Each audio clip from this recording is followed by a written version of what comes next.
Selamat pagi anak-anak, bertemu kembali dengan Pak Guru. Pada hari ini kita akan masuk pada pelajaran keempat, kelima, dan keenam. Tema 1, subtema yang ketiga. Pada kesempatan ini dengan Pak Guru akan belajar bahasa Indonesia.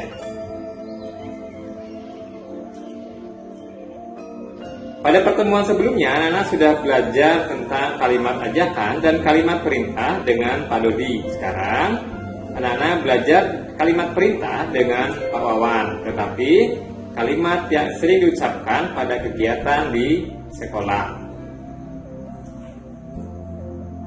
Biasanya, sebelum anak-anak masuk ke dalam ruang kelas, anak-anak tentu pastinya akan berbaris terlebih dahulu di lapangan.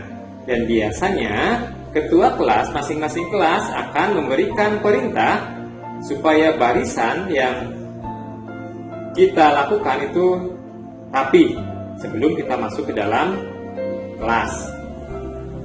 Biasanya dengan luruskan barisan. Perlu diingat, kalimat perintah diakhiri dengan tanda seru. Kemudian, lakukan upacara bendera dengan tertib. Itu adalah contoh kalimat perintah yang sering kita dengar di sekolah. Kemudian kalimat perintah di lingkungan sekolah, di antaranya juga ada yang lain seperti berikut. Ayo ingat kembali kalimat perintah yang sering kita ucapkan di sekolah. Gurumu akan mengucapkan kalimat perintah agar kegiatan belajar mengajar di dalam ruangan kelas itu berjalan dengan tertib.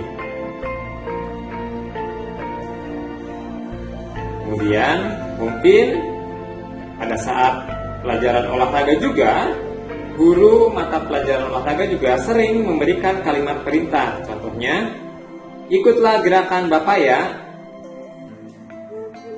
dan sebagainya. Sekarang, tadi kalimat perintah di sekolah, pada saat ini kita akan belajar menyebutkan makna kalimat perintah dalam sebuah lagu. Kamu sudah mengetahui syair lagu anak yang berisi ajakan? Selain ajakan, juga terdapat lagu anak yang berisi perintah. Mari kita temukan kalimat perintah pada teks lagu. Nanti anak-anak bisa melihat teks lagu yang ada di buku pena masing-masing untuk mengetahui mana kalimat ajakan, mana kalimat perintah yang ada dalam sebuah lagu. Demikian penjelasan materi pada pagi hari ini mata pelajaran bahasa Indonesia tentang kalimat perintah di lingkungan sekolah. Untuk selanjutnya kita akan belajar pelajaran matematika. Sebelumnya anak sudah belajar penjumlahan dengan teknik panjang dan teknik pendek dengan menyimpan. Sekarang anak-anak akan belajar dengan Pak Guru menyelesaikan masalah sehari-hari tentang penjumlahan. Anak-anak tentunya masih ingat penjelasan yang diucapkan atau penjelasan yang disampaikan oleh Pak Dodi pada pertemuan sebelumnya. Tetapi pada saat ini dengan Pak Guru akan menyelesaikan sebuah permasalahan tentang penjumlahan melalui soal cerita. Hal yang pertama adalah bacalah soal cerita dengan seksama hingga kamu memahami makna dari soal tersebut. Yang kedua, tuliskan kalimat matematika yang sesuai, lalu hitunglah. Mari kita berlatih soal-soal yang ada di buku berpena. Yang pertama, kita lihat soal yang sudah tampak. Banyak siswa laki-laki SD Mawar ada 119 orang. Banyak siswa perempuan SD tersebut adalah 133 orang. Berapa jumlah siswa seluruhnya? Silakan anak-anak baca sekali lagi dalam hati untuk mengamati atau membaca dengan bersama soal yang ada di layar. Sudah cukup? Kita pada tahap penyelesaian.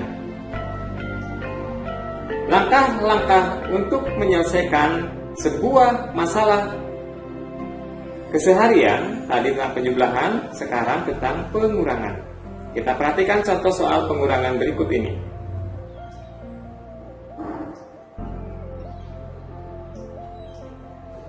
Made menyimpan 355 butir kelereng.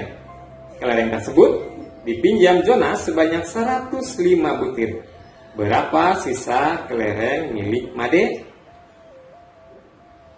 Nanti anak-anak bisa berlatih dengan cara susun, boleh dengan cara susun panjang maupun susun pendek.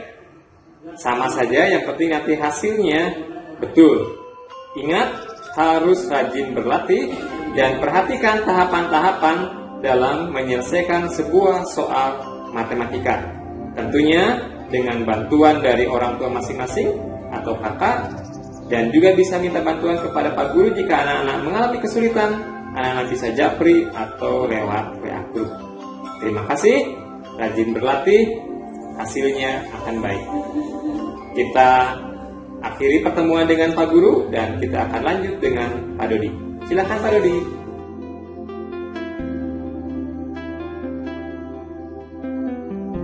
Hai anak-anak, kembali dengan Pak Guru. Kita akan lanjutkan langsung ya materi selanjutnya dari SPDP. Kita lihat di layar. Ya, mewarnai sketsa gambar. Minggu yang lalu kita sudah belajar tentang sketsa gambar. Nah, yang hari ini kita akan belajar tentang mewarnai sketsa tersebut ya. Nah, sketsa gambar sekali lagi itu dapat diwarnai atau dihias. Ya, cara mewarnai gambar itu ada bermacam-macam. Ya. Nah, alat untuk mewarnai dapat menggunakan benda-benda di sekitar, misalnya seperti sikat gigi, cotton bud, atau mungkin kuas, ya, boleh apa saja. Nah, yang kali ini akan Pak Guru tampilkan sebuah gambar sketsa ikan, ya. Nah, apakah kamu masih menyimpan sketsa tersebut minggu lalu ya? Nah, mari kita sekarang mewarnai sketsa ikan tersebut. Nah, ini gambarnya ya. Nah, nanti kalian di rumah silahkan menggambar sketsa ikan seperti yang tampil di layar ini. Kemudian kalian warnai sketsa ikan tersebut. Hasilnya jika sudah selesai diwarnai, silahkan difoto, dikirim ke Google Classroom. Ya, ini sebagai tugas praktek dari SPDP. Ya, nah cukup sekian untuk SPDP. Jelas ya tugasnya. Sekarang kita akan lanjut dengan materi yang terakhir yaitu PPKN. Ya, langsung saja ya.